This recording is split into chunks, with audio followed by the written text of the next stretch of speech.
welcome back to Feels Like Weezer, where we're discussing all of Weezer's tracks, song by song, track by track, through their whole discography. And I'm Eric Nash from Almost Famous Minute. And my name is Martin David Tapia. I'm a amateur musician and songwriter.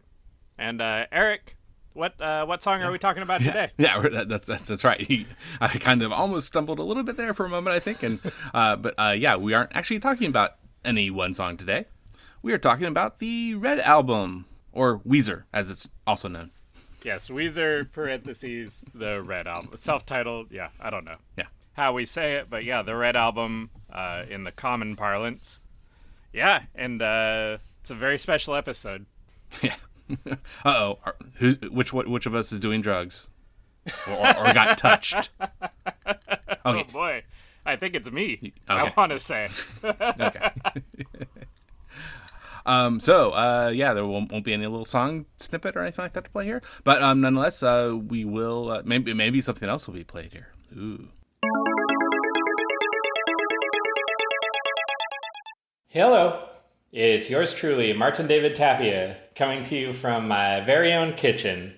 I'm just popping in here real quick for two reasons. The first reason is that right after this little interstitial snippet, Eric and I are about to start talking about somebody named Zach. The Zach in question here is Zach fricking Smith, the original co-host of the Feels Like Weezer podcast, in case you don't know. Zach had to step down from his co-hosting duties some time ago due to the fact that he had a second child, and he was too busy raising his offspring and caring for them to be talking about the rock band Weezer on a podcast every so often. But he did stay with us in a capacity as editor until very recently. Sadly for us, great for him, Zach got a new job that is even more demanding on his time. So he's an even busier, busy boy, and he will no longer be editing the podcast, and that responsibility will fall to me. So that's why you're hearing me now. I get to slice myself into the episode anytime I want and talk at you about any issues that I think need to be addressed. For all you Zach heads, I'm sorry, I'm not Zach. I'll never be Zach, but I will endeavor to be a sort of a Mike Nelson character to Zach's original Joel. And I'm going to do my best. And probably this won't be the last that we ever hear of Zach on the Feels Like Weezer podcast. So keep your ears peeled to the skies for the voice of Zach fricking Smith in the future. Okay, and that brings us to the second reason why I'm here. I wrote a little song, like a little theme song for the Red Album special episode. It's called Red Album Special, and it goes a little something like this. Red Album Special. Red Album Special. Red Album Special. We're gonna talk about the Red Album now. All right, now back to the show.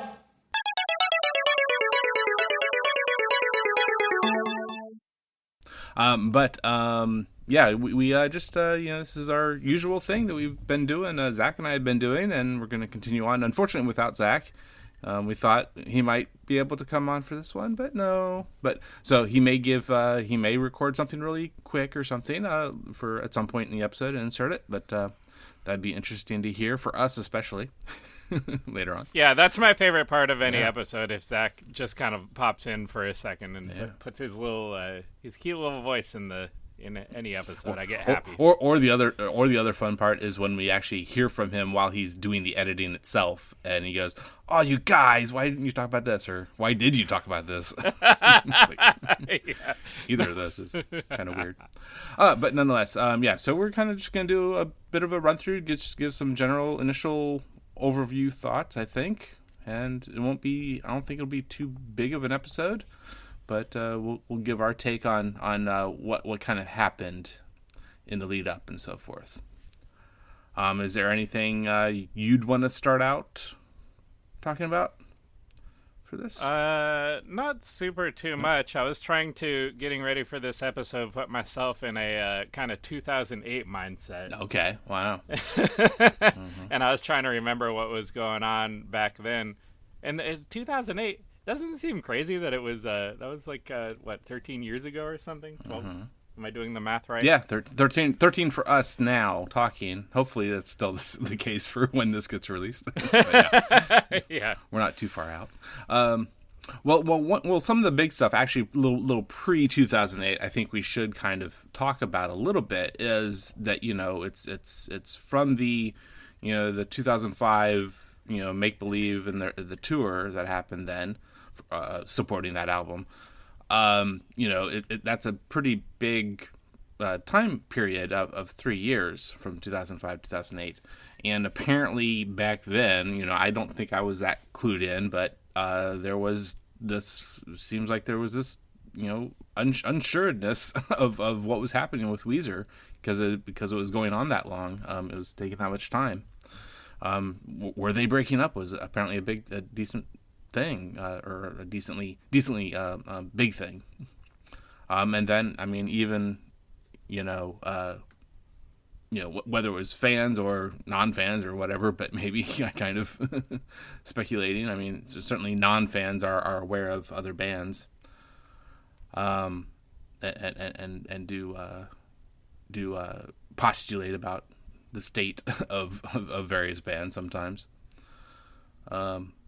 But there are forums. The internet was certainly still in its infancy, but MySpace was even a thing at that point too. So yep. Definitely in the Weezerpedia here that I have open right now on my screen, but I also have Wikipedia itself too, and so forth. But I know at one point earlier in the research, getting ready for this, I know MySpace was at least mentioned once in the rundown of kind of things that were happening around this time. And MySpace was huge for bands, of course, especially in the latter days of that social network as well. Yeah, absolutely. It seemed like it became pretty much band friendly only. Otherwise everyone else had left for decent reasons, I think. Yeah, maybe. But hey, we all got very lucky, for what's happened for the latter, or as you mentioned, 13 years since 2008 itself. Now we've had quite a few albums since then, but we are just talking about this one here, Red Album. I thought you were saying we were lucky in terms of social media. I was like, well, I don't know about that one. I got it for that little tangent. Yeah, gotcha.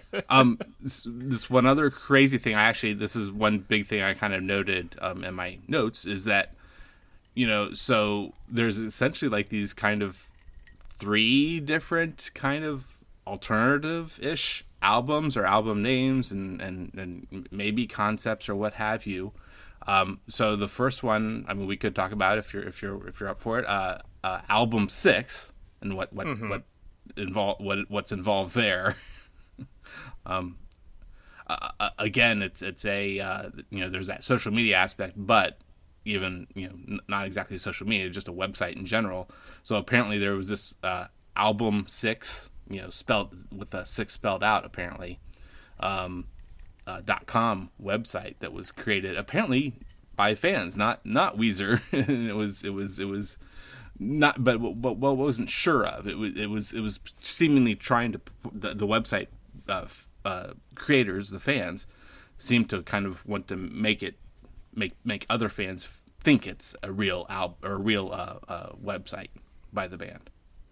So Carl and other people, I think, in the band too, probably at points dismissed it, said, apparently the quote is, honestly had no idea, unquote, what it was about.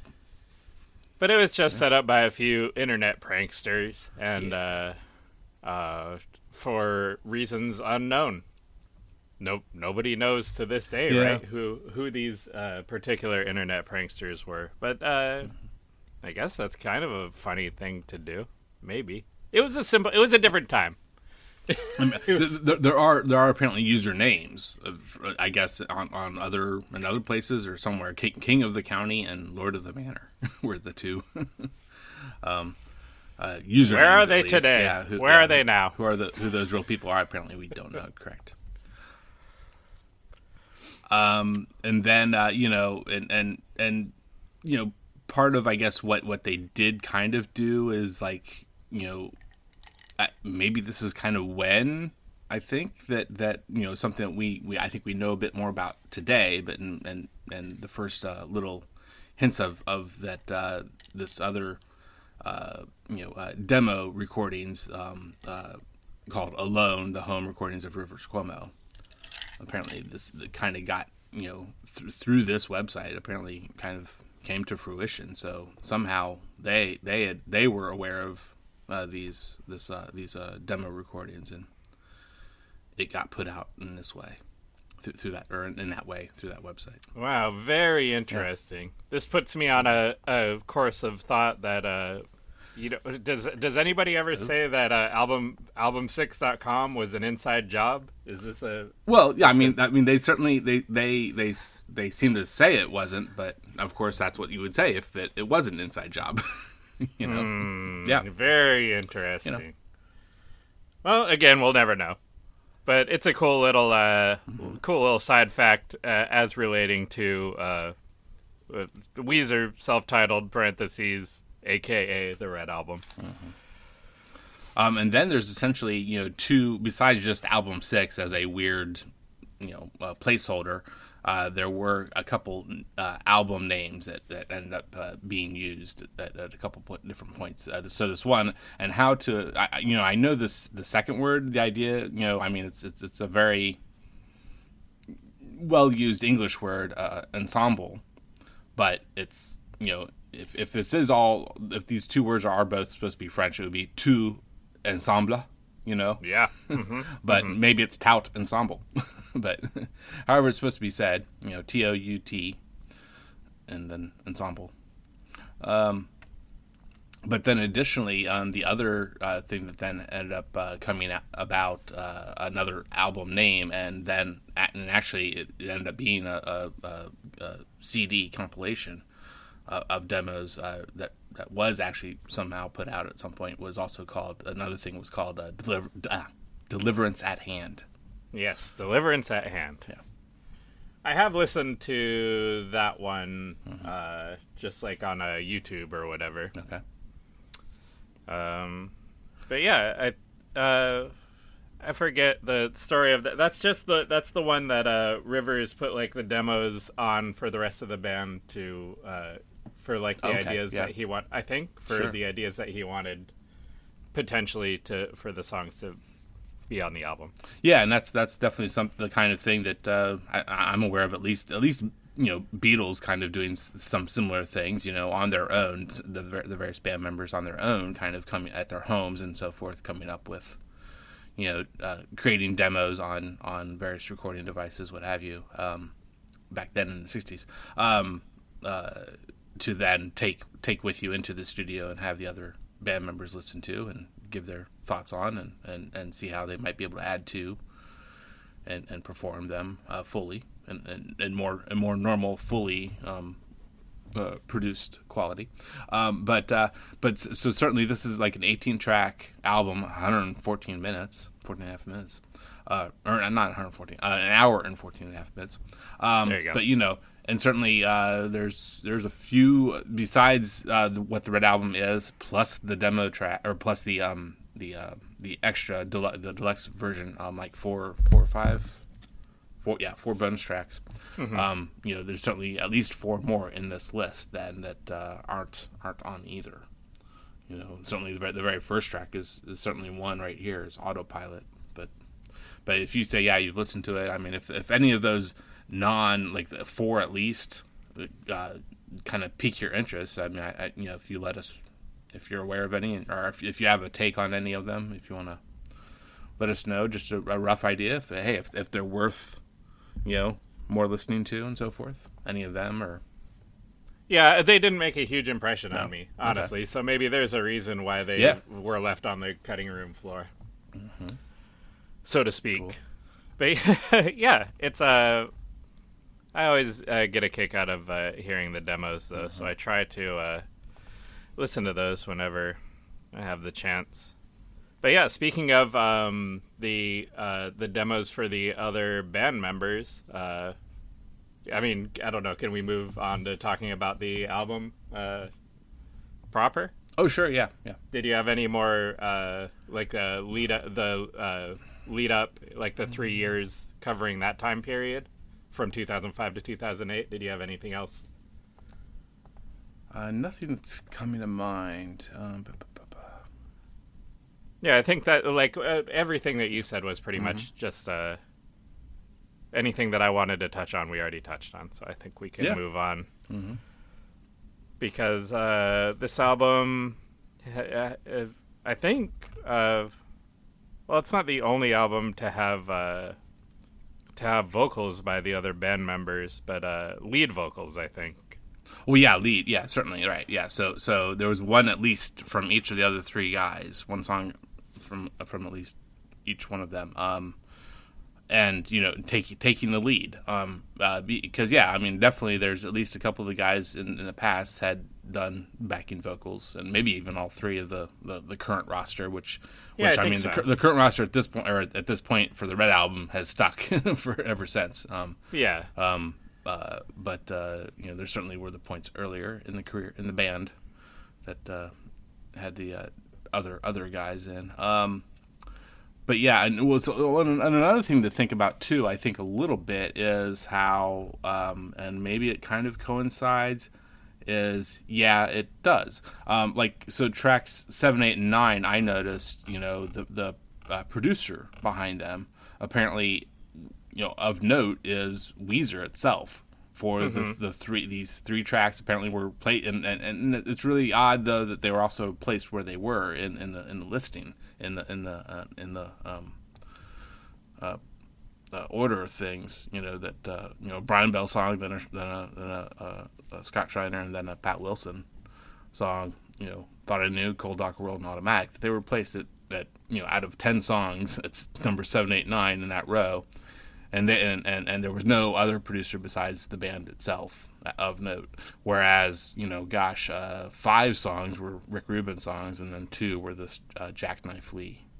Yeah, and then according to the Weezerpedia, Rick Rubin just stopped showing up for the sessions. Yeah, which seems like kind of weird. I wonder if he had an issue with the other three getting this lead vocal responsibility and 4 songs that they wrote too. It's not just that there was a Rivers Cuomo song that was then given, although in the one case, in the Scott Schreiner case, it was Rivers co-write between the two of them. Yeah, and then you get Rivers on the vocals there in the chorus of that Scott Schreiner song as well. Mm-hmm. But we'll talk about that. Oh yeah. In however many months it takes for us to get there. But do you think that's can we talk about this? Is that a good decision to put lump those 3 songs together with the vocals from the other band members? I mean, yeah, right. So it's again, kind of equating it a little bit to the Beatles. I always have had a kind of fascination with how they would order their songs, and how, especially for back then, it was all very much on the vinyl records. The 2 sides for the record, and generally when George Harrison getting his usual-ish 2 songs per album that he would write and also sing. Usually one would be on the one side, the other one would be on the other side. They wouldn't be grouped together. And then Ringo's song would also, just go wherever it goes on the album. Usually more likely the B side as well, though. Unfortunately. Yeah. But, and then I mean, and then just otherwise too. I mean, just whether it was a John or a Paul song, it would just I always found it interesting if whenever it might seemingly by chance by me from where I'm sitting, but hey, I mean, that, you'd think that they would have been thinking about it, that, hey, okay, let's not have 3 or 4 John songs all in a row. I mean, unless he just had a lot more of an output for any one album, then that might make more sense. Okay, let's go ahead and do that. And maybe they're on the shorter side as well. The length of them should seem to make some difference as well.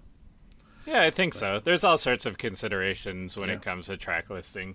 I guess like you gotta try to think of everything, like like how, I don't know, how good the song is like a very difficult thing to to decide. But a lot of albums, I think, we like to put the good songs, the best songs up front.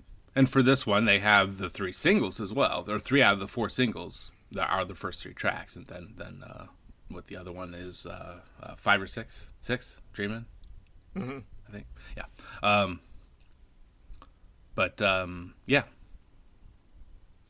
Yeah, I don't know. I think I like the having the non-Rivers songs being lumped together at the end, even though it kind of makes for an uneven album. I think I can say that.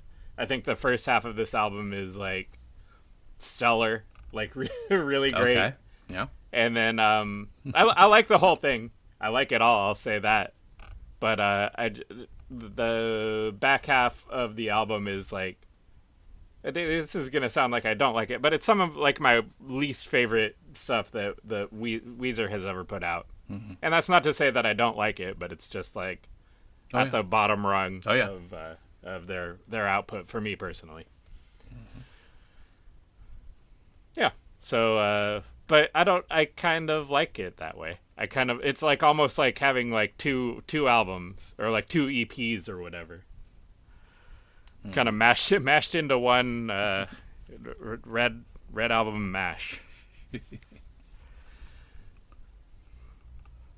But yeah, what else do we got here for what else do we need to say about this album? Do you want to give like your general impression? Yeah. I mean, yeah. You were kind of just doing that, so yeah. I mean, I could kind of feel possibly the same way right now. It's a matter of, when I go to listen to it, I think I can kind of, trail off, in the latter half. I probably kind of lose a little interest, with it, but I mean, we'll be going song by song, so I will be forcing myself for sure to pay much more attention to these latter half of the songs to be able to talk about them, hopefully, more fully. Yeah, for sure. And there's like a cool thing that I kind of knew this already, but that I've been noticing a lot, especially with like Make Believe and the Red Album, which I've been listening to a lot. And then, spoiler alert, Ratitude I've been listening to a good amount. And those albums, like when they came out, I wasn't that dialed into what Weezer was doing. I kind of was. I came back to them like a little later, some years later.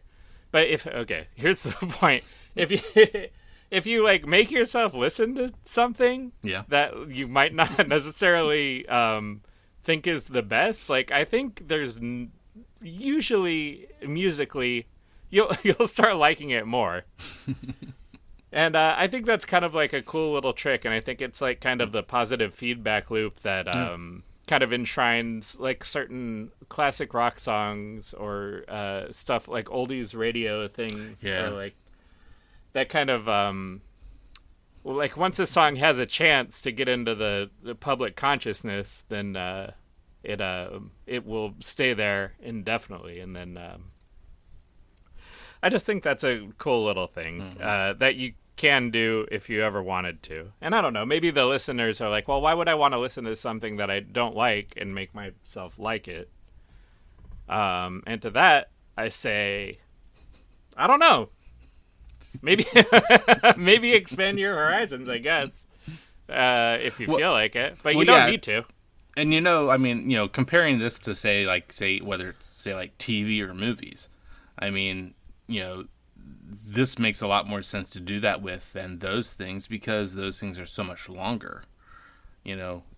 you could try it out and see how it goes. That kind of methodology, kind of, and just thinking of doing that kind of thing, with a fairly short piece of media. Yeah, definitely the time investment is it's pretty low. Pretty low stakes to listen to a song like a couple more times. Like listen to a song 3 times. You got like 9 minutes on your hands or whatever, depending on the song. Going with 3 minutes as the average length, I guess, if you want to. But yeah, it's not 9 minutes out of your life. You're going to be okay. But if you try to watch a movie 3 times in a row, that's like half your day is gone. It's a lot. I don't like this movie, but I'm going to watch it one time, and then I'm going to watch it one more time, and then one more time on top of that. And that's like, it's... I'm not saying don't do it, but I don't know. Do whatever you want. It's your life. So I want to say there might be like one last thing we could kind of delve a little bit into that I find a little interesting is I mean, I kind of started off with how Weezerpedia stated it, that it's 2005 and the Make Believe album and tour then was happening. So for this album, apparently, they called it the Troublemaker Tour, which I really like that name. Yeah. But then additionally, apparently, I guess it was like Weezerpedia is like saying it as being, part of just 2 of the songs for Beverly Hills and Island in the Sun when they would perform those on this Troublemaker Tour. Apparently, they did them, or these hootenannies, they call them, would happen for those. So, I mean, I kind of have a general take. I mean, it's kind of a like down home, kind of country southern-ish, more so party in a sense. But if there's I mean, like Wikipedia itself says for it, the hootenanny word most commonly refers to a folk music party with an open mic, at which different performers are welcome to get up and play in front of an audience. So, I mean, was it just was the idea that just anyone in the audience could, or is there some kind of way that they would? I think that I think I've read some interviews with Rivers where they put out a call for musicians. Okay. And I don't know how much they vetted them, but I think there was like some way that they made sure that people weren't just like coming in who I don't think that like the skill level on the instrument was necessarily like a huge factor, but they did, I think, just want to make sure that it wasn't just any old Joe Schmo or Josephine Schmosephine off of the street. Yeah. So I can't remember exactly, but I think the musicians were vetted, and I remember in an interview Rivers saying that most of them knew their stuff and like were able to play the songs pretty competently on whatever instrument they decided. And I think one of the fun things is that they allowed like all sorts of like band instruments or whatever, like woodwinds and brass and that sort of thing, to join in at some points. Yeah. But you know what? I'm very happy that you that you Wikipedia'd hootenanny. Yeah. I like that a lot, and I like to say hootenanny. It's fun for me. Yeah. But yeah, I don't know what else to say about this album except for that I think it's a pretty good album. Yeah, I'm definitely wink wink looking forward to some of the songs here, at least at the start. But like you say, diving in and listening fairly repeatedly, to some of the other ones I know a little bit less right now. I certainly look forward to that, and it's I definitely have just in my mind. There's definitely, it hopefully couldn't be as bad as a couple of the other albums a little further down the road that you're apparently kind of digging into. One of them that I've definitely had the opinion of in my head quite a bit throughout the process of doing since starting the show. That's for sure. At least since then with Hurley and Ratitude, I think. Yeah, a couple of the lower points, but so I'm still in a good mind state for this album nonetheless. Yeah, I think there's there's all through all the albums there are good things to look forward to, and then maybe some things that aren't as exciting. But I don't think normally there's never in any of the albums, and I think I definitely have listened to every Weezer album at least a couple times. Yeah. But there's never a time when I'm like, oh, this is tough to listen to, or I'm bummed that I'm listening to it. Sometimes it's just well, this isn't the best music that I've ever heard, but it's I put it on a bicycle ride, and it's it's no worse than most other music, I would say. In fact, probably much better than a lot of other music. If we can say that. I don't know. It's all subjective. Okay, so I don't know that there's anything else we would normally do in the past intro album special episodes, but if you wanna run down your any kind of plugs. Yeah, I guess I don't think I wrote any theme songs for this particular episode. Yeah.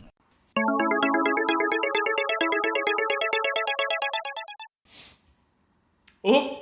That's a lie. I did record a song for this episode. Sorry.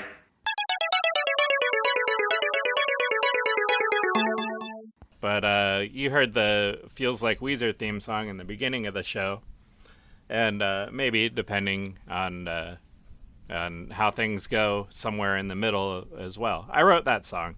And if you like it and you want to hear more music that might sound similar, you can check out some of my music at bandcamp.com/Martin David Tapia. That's MartinDavidTapia. Yeah, cool. All right, and so I've been Eric Nash. As I mentioned at the beginning, Almost Famous Minute is my other big show right now, that's for sure.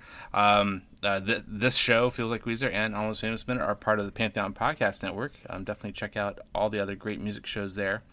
And just a little, I guess, just maybe a little more personal social media, so forth. You can find me at Lucky Mustard on Twitter, Lucky Mustardine on Instagram. And Facebook, just don't find me there. Yeah, but you can find the show on Facebook, right? Definitely, yeah. For the show wise, yeah. That we have our page, which you can like at facebook.com/feelslikeweezer. And the group we have where we can talk and so forth very easily in, we'll let you in, is at Feels Like Weezer Listeners Society. Sorry. Yeah, go. You can do it. I believe in you, Eric. Yeah. The Facebook group is at Feels Like Weezer's Listeners Society. Yeah, the Feels Like Weezer Listeners Society. Yeah. Go ahead and join. You can engage with us, your favorite content creators. Well, whatever you have to say, I'll try to. I think I usually engage with most of the stuff that's posted up there. But check it out. And Eric, do you gamble? Do you ever gamble? Pretty minimally. I've never been to Vegas. Yeah, but I've been a few times, but I actually am cursed as a person, so I normally don't gamble because it's I have a curse on me where I lose every time. So it's not worth it for me personally. But I wonder, do you want to make a little bet as to what's going to be the the next color album that comes out from Weezer? Oh, okay. Do you want to guess what the next album's going to be? Next one that is a color album. I mean, I think I've had it in my mind for quite a while. I might have said it once before, even. I'm not sure why yellow as a primary color. It's the primary color out of the three that is yet to be an album cover by them. Yeah, I think yellow's A good guess. Yeah. I didn't think too hard about this. I don't even have an answer for myself. I mean, is there a reason they've stayed away from yellow and have gone on? They've done the primary colors and even green. These three so far that we're at, one secondary color, and then they've done white and black and teal. And teal is is there a reason that they've avoided yellow so far? Maybe because yellow reminds people of peepees. Yeah. So I wonder if they could shift to one of the other two secondary colors of yellow or violet, as it's sometimes called, violet or purple, what have you. Yeah. I was going to say purple. That was going to be my guess. And I don't know if we want to put $5. I don't know why I wanted to make this a bet. But let's put $5. I'll owe you $5 if the next one's yellow. I'm not going to go with purple because I think. But no. Oh, okay. I like your idea, that there's a possibility of yellow, of not doing yellow for a reason like that, like you mentioned, or maybe there's some other ones. But so I would like to switch though to if you're going to take purple as a secondary color. I'm not going to take purple. I was just going to say I'm not going to take purple because I think purple is way too strongly associated with Prince still, all these years after his death. I think it would have to be a Weezer doing a Prince themed album, and I'm not sure that's something that's not something that they could do. But I don't think that I'm not sure that it would. I just don't think they would do it for those reasons. But what color? If I were taking yellow, though, what color would you take? And you're not taking purple. Are you thinking about orange then, or? Yeah, I was thinking about orange. Were you going to take orange? I was if you were taking purple. I would take purple. I don't think they have that issue. And it could even be more of a violet. They could call it a violet. Yeah, you know what? My first inclination was to say mauve. Yeah, like the Mauve album. No, I like the Maud album better. Yeah, well, I'll be Arthur all the time. I would love to. Yeah, just like Hurley, except for with B. Arthur's face on the cover. Yeah. But I mean, but even still, even if they did purple, I don't think they have that issue because they've already done white and black as well. That's true. And naming, the white album is the hugest color album ever done, I think. Yeah. And then the black album is damn near as huge for Jay-Z. Yeah. That's true. I don't think and they would stay away from anything Prince, I think. All right, so these are big stakes, but if you want to go with purple, and I'll go with orange. Yeah, I'll stay away from the yellow, and I'll go to purple I'll take orange, violet, but not. And then let's say if it ends up being yellow, then we both owe Zach $5. Yeah, that's for sure. Yeah, I'll do that. Okay, it's a bet. Virtual handshake, right? Yep. Okay, done. All right, cool. Okay, so I think that'll probably wrap it up. Bad ending as usual. Hey, yeah, we did it. Bye. Bye, Zach. All right, cool.